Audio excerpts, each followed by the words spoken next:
Il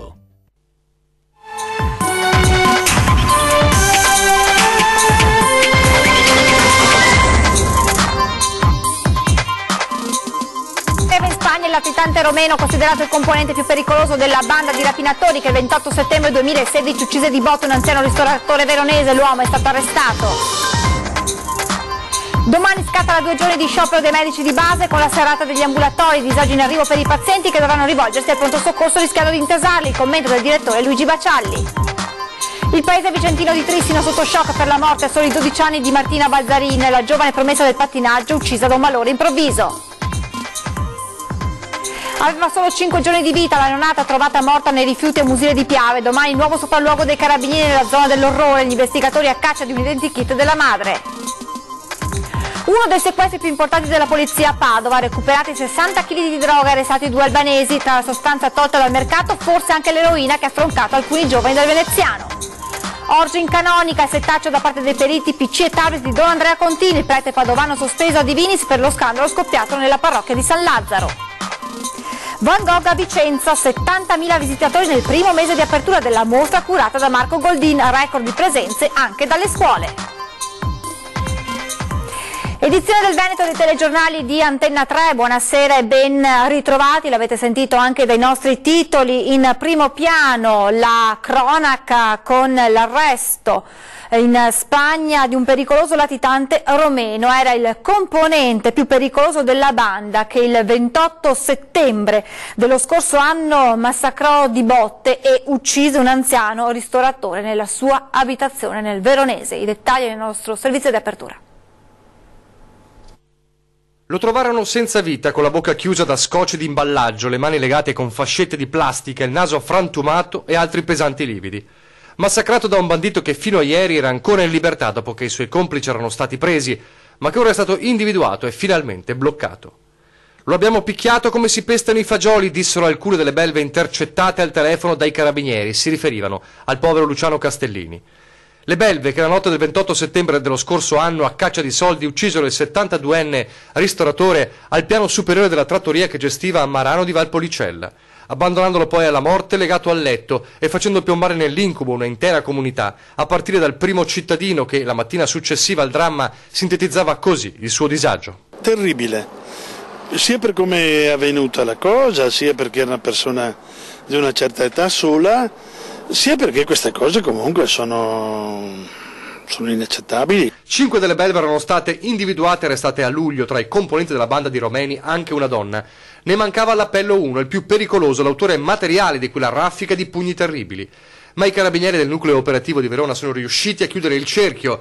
Ion Niculae, 43 anni, è stato arrestato in Spagna, nei pressi dell'aeroporto di Madrid. L'uomo, con una lunga serie di precedenti penali ed esperto di arti marziali, si trovava già in Spagna ed era riuscito a sfuggire all'arresto il 14 luglio, quando l'operazione congiunta dei carabinieri e della polizia romena aveva fatto scattare le manette attorno ai polsi dei complici, tutti arrestati in Romania.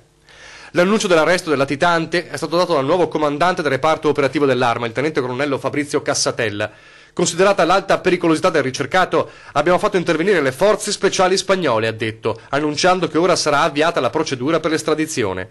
E chiudere così il cerchio su una vicenda che era rimasta in sospeso, congelando i sentimenti dei residenti nell'angoscia della mattina in cui tutti appresero che il povero Luciano era stato brutalmente ucciso per pochi euro. Era un tipo molto ruspante, però era buono.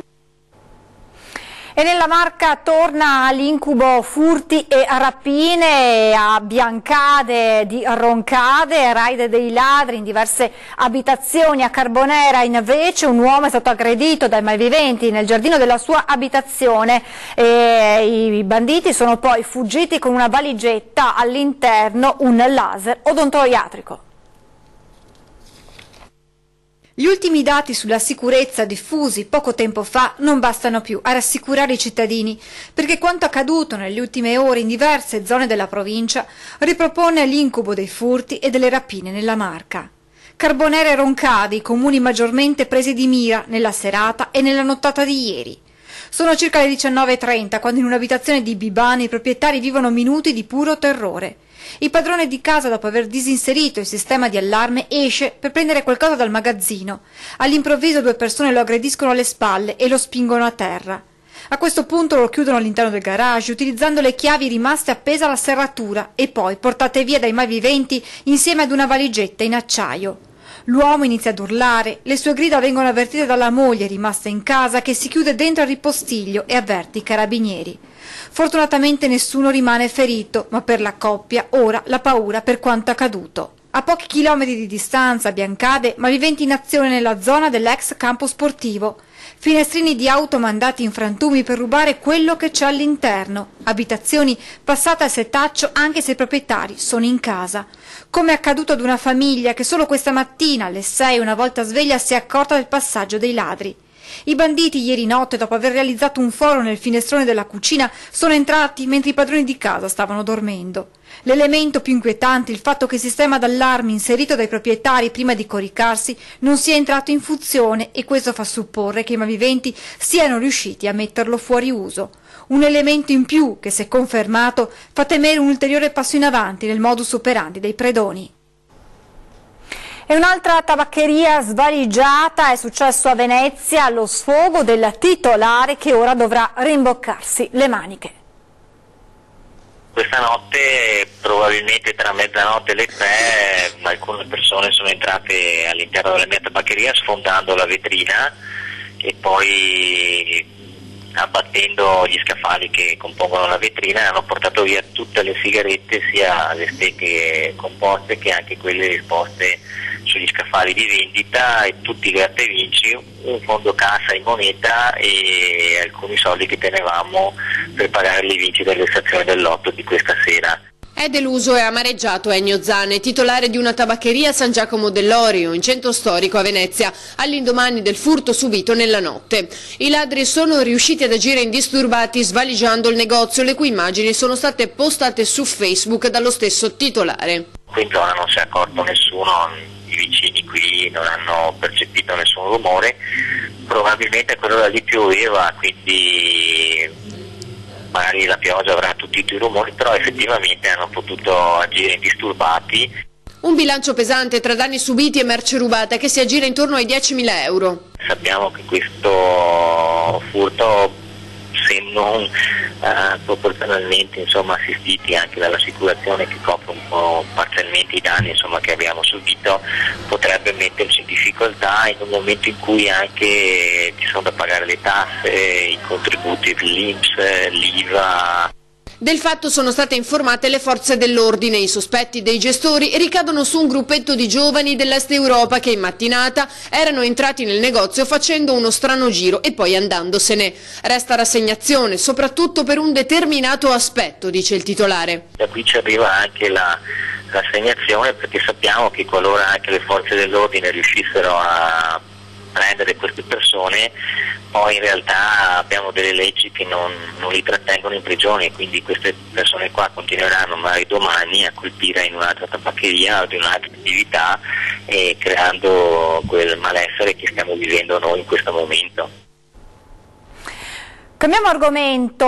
Domani scatta la 2 giorni consecutivi dello sciopero dei medici di base con la serrata degli ambulatori. Disagi in arrivo per gli utenti che dovranno in caso di bisogno rivolgersi ai pronto soccorsi degli ospedali rischiando di intasarli. Le ULSS si preparano a 2 giorni difficili. In merito alla questione sentiamo il commento del nostro direttore Luigi Bacialli.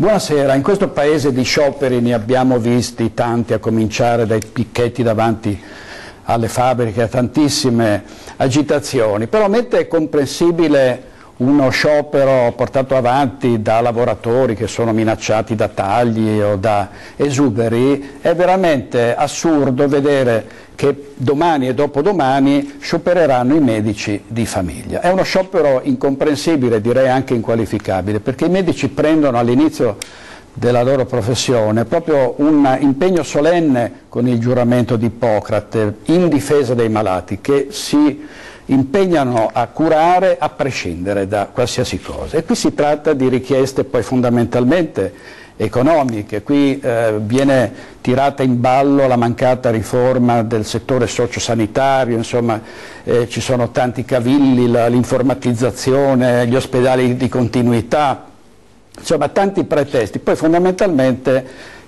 i medici di base vogliono monetizzare questa riforma. Pensate che un medico di famiglia che ha 1500 pazienti, questo massimale, può arrivare a guadagnare 5.500 euro al mese netti, poi in seguito ad indennità e ad altri meccanismi può arrivare addirittura a 11.500, un pediatra col massimale arriva a guadagnare 10.500 euro al mese, per cui cosa vogliono questi medici? Ci sono chirurghi che sono impegnati giorno e notte negli ospedali e guadagnano, se va bene, 3.000 euro. Questi hanno gli ambulatori che sono tenuti a tenere aperti 15 ore alla settimana, le visite a domicilio praticamente non le fanno, anche se hanno la reperibilità e dovrebbero essere disponibili dalle 8 alle 20, dal lunedì al venerdì. Quindi uno sciopero incomprensibile su cui noi vorremmo sentire pronunciarsi il Ministro della Sanità Beatrice Lorenzin, che interviene spessissimo senza motivi. In questo caso dovrebbe cercare di fermare questa agitazione. Pensate che sono previsti, nel caso non ottenessero quanto richiedono questi medici con 2 giorni di sciopero, moltissimi altri giorni di sciopero, quindi chiusura degli ambulatori e tutto a danno soprattutto di anziani malati e di bambini malati. In presenza di queste categorie di persone che soffrono e che fanno la fame spesso, come sanno benissimo i medici dovrebbero avere un atteggiamento molto più sobrio e rivendicare molto di meno. Speriamo che guariscano, speriamo che guariscano.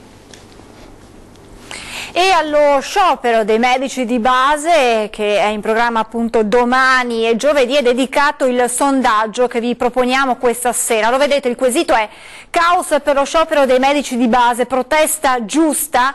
Se la vostra risposta è sì, potete fare uno squillo gratuito allo 0422 16 26 691. Se invece ritenete che non sia giusta la protesta, fate uno squillo sempre gratuito allo 0422 16 26 690. Al termine del nostro telegiornale vi daremo il risultato di questo sondaggio. Iniziate sin da subito a chiamare. E noi abbiamo intervistato un medico di base di Mestrino, in provincia di Padova, che ha deciso di non scioperare pur condividendo le ragioni dell'astensione. Porte chiuse per 2 giorni, lo sciopero dei medici di base previsto per mercoledì e giovedì sta preoccupando e non poco i cittadini che per 48 ore, in caso di necessità, saranno costretti a rivolgersi ai pronto soccorso. È prevista un'alta adesione, tuttavia ci sono anche delle voci fuori dal coro, medici che in primo luogo pensano al bene dei loro pazienti. Le ragioni sono condivise, però non ritengo che la salute del paziente, l'assistenza al paziente, la tutela al bene più grande di una persona sia da utilizzare come merce di scambio. Una scelta etica per Marco Valerio Pedron, sindaco del comune di Mestrino e medico di base. Pur condividendo le ragioni che portano i suoi colleghi allo sciopero, ha deciso che domani e dopodomani aprirà le porte del suo ambulatorio per visitare i pazienti. Un segnale non tanto alla politica, a cui chiede maggior dialogo, ma più che altro un messaggio a chi deve essere curato: la salute viene prima di tutto. Secondo me così non la trovo eticamente corretta. Il bene assoluto, il bene più grande di una persona, usarlo come un mezzo di scambio. Mondo dello sport in lutto per l'improvvisa scomparsa di una giovane pattinatrice di Trissino nel Vicentino. La 12enne aveva accusato un malore, ricoverata in ospedale, è morta dopo qualche giorno. Il paese e la società di pattinaggio si stringono ora attorno alla famiglia della ragazzina. Il mondo dello sport locale in lutto per la morte improvvisa di una giovane promessa del pattinaggio, Martina Balzarin, 12 anni, giovane pattinatrice della New Age di Trissino. Si è spenta in un letto di ospedale al San Bortolo. La ragazzina aveva accusato dapprima un malore, poi il ricovero in ospedale, dove è rimasta qualche tempo prima che la morte se la portasse via, lasciando nel dolore mamma Matilda, papà Giampaolo e il fratello. Dolore al quale partecipa tutto il paese e si associa anche la società di pattinaggio, che ha dedicato dedicato alla ragazzina un toccante saluto. Una passione, quella del pattinaggio artistico, iniziata a soli 4 anni, che oggi a 12 anni l'aveva portata ad essere nella categoria esordienti. Una carriera purtroppo stroncata da un malore fatale. Alle 19:30 si terrà nella chiesa di Santa Maria Immacolata dei Giuseppini del Murialdo la recita del Rosario e domani invece alle 15 sarà celebrato il funerale. Si stringe sempre più il cerchio attorno alla morte della neonata, il cui corpicino è stato trovato tra i rifiuti di una ditta di Musile di Piave. È ancora difficile per gli investigatori poter delineare l'identikit della donna che ha messo al mondo la bimba trovata cadavere sabato pomeriggio tra gli scarti di vetro di una ditta di rifiuti a Musile di Piave da uno degli addetti. Da un primo esame medico, cui seguirà quello autoptico, è emerso che la bimba aveva 5 giorni. La donna che l'ha messa al mondo può aver pensato che fosse nata morta, forse l'ha anche tenuta a casa per un po'. La piccola non è nemmeno stata avvolta in una copertina, ma riposta senza pietà in un sacchetto di plastica dove è stata rinchiusa completamente nuda, col cordone ombelicale reciso in modo artigianale. Al momento si indaga per soppressione di cadavere. Fondamentale capire da dove sia arrivato, da un comune della provincia di Udine o di Bologna, forse anche da Lucca, in tutto una trentina di paesi. Il dipendente dell'azienda che ha trovato il cadavere in un primo momento aveva addirittura pensato si trattasse di una vecchia bambola. Quando si è reso conto che non era così, lo shock per lui è stato talmente forte che è stato necessario il supporto di uno psicologo. I carabinieri rinnovano l'appello a telefonare al 112 a quanti siano in grado di fornire qualsiasi indizio utile alle indagini. Notte di passione per gli automobilisti che ieri sera hanno percorso l'autostrada A4, 2 gli incidenti che si sono verificati, uno nel tratto bresciano con la morte di un 25enne vicentino, l'altro a Vicenza Ovest ha coinvolto un autoarticolato. Notte difficile quella trascorsa in A4, un vicentino di 25 anni ha perso la vita lungo il tratto bresciano, l'auto del 25enne secondo una prima ricostruzione si sarebbe fermata in panne in centro alla carreggiata in direzione Milano, venendo violentemente colpita da un'altra auto che sopraggiungeva. Il 25enne è morto sul colpo, ferito gli occupanti dell'altro mezzo.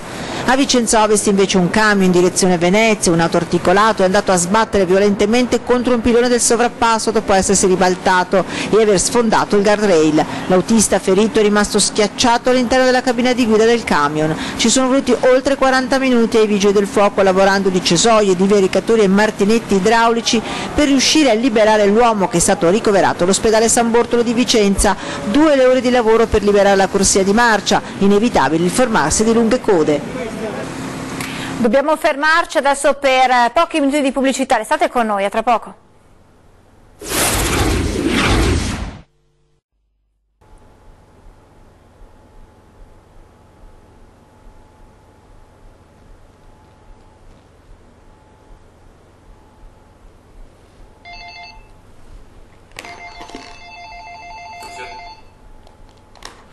Di nuovo in diretta con l'edizione del Veneto dei nostri telegiornali e per parlare della Commissione Banche continuano le audizioni. Oggi davanti alla Commissione a raccontare la loro versione i commissari liquidatori delle 2 ex Popolari Venete.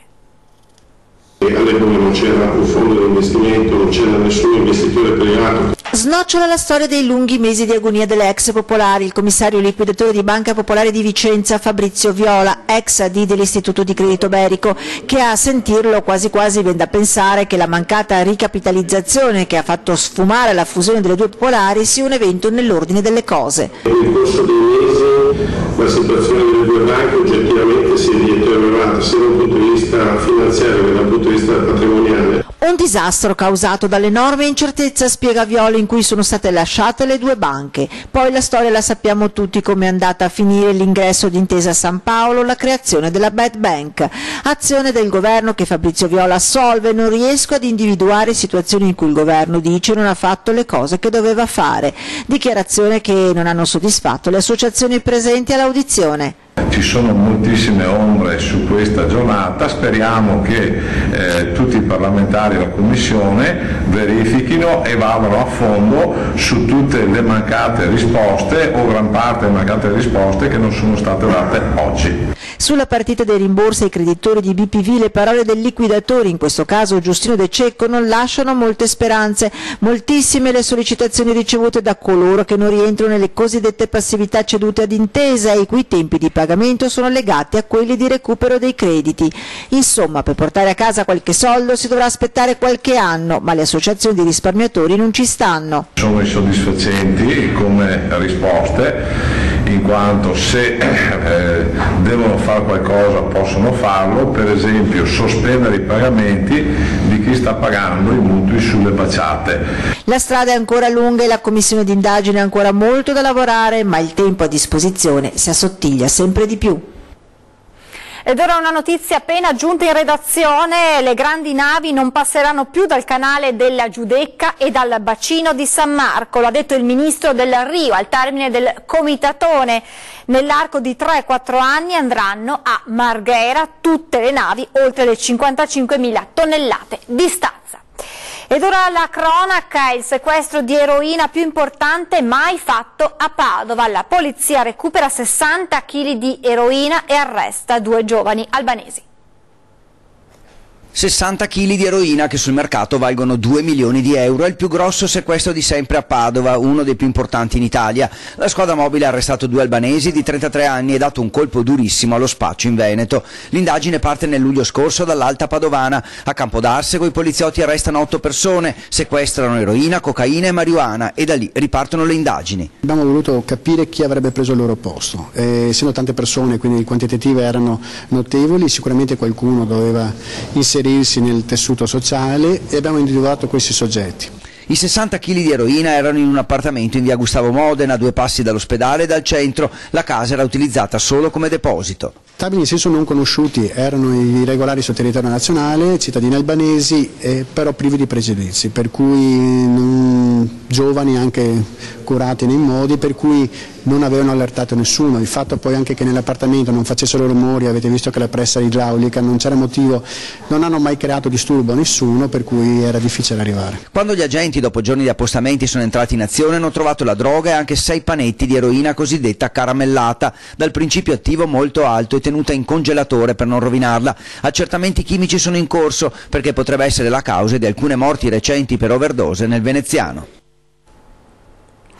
Svelati alcuni segreti di Don Contin, il parroco padovano al centro di uno scandalo a luci rosse. Nuovi dettagli infatti emergono dalla consulenza tecnica sui suoi computer. Ci sarebbe un riferimento esplicito al giro di soldi per gli incontri sessuali organizzati in canonica. È questa appunto la novità dell'inchiesta per lo scandalo a luci rosse che nel dicembre scorso ha travolto, come detto, Don Andrea Contin, sospeso ad divinis dal vescovo di Padova. Questo è quanto emerge dalla perizia del consulente informatico che ha recuperato quei messaggi da 2 PC, tablet, cellulari e 10 chiavette USB sequestrate ad inizio indagine. Cambiamo argomento, andiamo a Vicenza perché sono numeri da record per la mostra dedicata a Van Gogh, 70.000 visitatori solo nel primo mese di esposizione. Van Gogh, l'uomo, lo spirito libero, il genio incompreso, la follia dell'arte quando diventa visione. La sua mano carezzava le tele, gli dava luce, le accendeva di vita. Un tripudio di colori che prendono forma per tramutarsi in paesaggi, l'attimo che diventa eterno. Autore di quasi 900 dipinti, più di 1000 disegni e tantissimi schizzi, oggi la sua anima inquieta seduce più di sempre. Il più grande evento mai organizzato in Italia su questo pescatore delle realtà, come amava definirsi, è un successo straordinario. Nella Basilica Palladiana di Vicenza sono arrivate 70.000 visitatori, tutti nel primo mese di apertura della mostra. Chissà cosa direbbe lui, Vincent, di questo record. Non so se si concentrerebbe sui numeri, visto che ha venduto soltanto un quadro purtroppo in tutta la sua vita. Credo sarebbe molto contento del fatto di essere stato, per così dire, preso dalla parte dell'anima. penso che questa sia una cosa che lo renderebbe particolarmente felice. Marco Goldin nei panni di Vincent van Gogh, il professore che racconta lo spirito del grande artista. Il curatore della mostra dei record oggi è felice di dare i numeri e sono tutti primati per Vicenza. 2200 visitatori al giorno, già 180.000 le prenotazioni da tutta Italia e sul totale dei biglietti venduti ben 50.000 sono andati alle scuole, il 50% agli istituti iberici. Ma il segreto di questo successo va ancora una volta cercato fuori dai numeri, perché Van Gogh in questa mostra viene narrato, viene raccontato attraverso la sua vita, attraverso le sue lettere per esempio, e questo è un aspetto che sta piacendo veramente molto, come dire entrare dentro l'anima del pittore, questo piace. È il momento di vedere l'esito del sondaggio che abbiamo proposto nel corso del nostro telegiornale. Vi abbiamo chiesto: è caos per lo sciopero dei medici di base, protesta giusta? Lo vedete anche dalla grafica. Il 93,7% ha risposto no, contro il 6,3% che si dice d'accordo. Dunque utenti preoccupati per quelli che potrebbero essere i disagi provocati da questa serrata. Siamo in chiusura, vi ricordo l'appuntamento con 20:10, si parlerà di politica, ospiti in studio Alessandra Moretti, consigliere regionale del Partito Democratico, e Alberto Villanova, consigliere regionale della Lega Nord. Con l'edizione del Veneto è tutto, vi lascio come di consueto le previsioni del tempo, io vi ringrazio per averci seguito e vi auguro un buon proseguimento di serata. Arrivederci.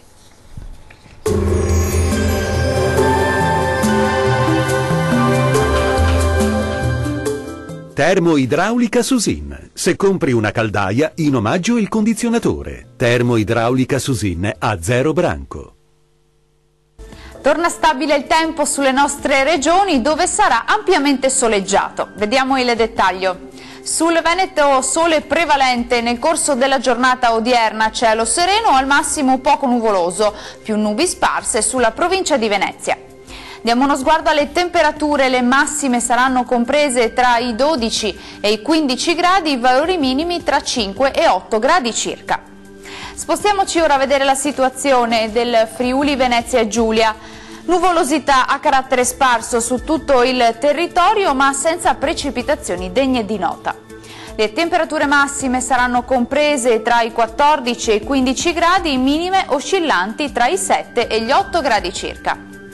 Raggiungiamo infine il Trentino Alto Adige, torna il sole anche sulla nostra regione, foschie mattutine sulle vallate altoatesine, ma poi in rapido dissolvimento. Le temperature massime saranno comprese tra gli 11 e i 15 gradi, minime invece tra 5 e 6 gradi circa. Il mare sarà generalmente mosso, i venti moderati settentrionali. Dal meteo per ora è tutto, arrivederci!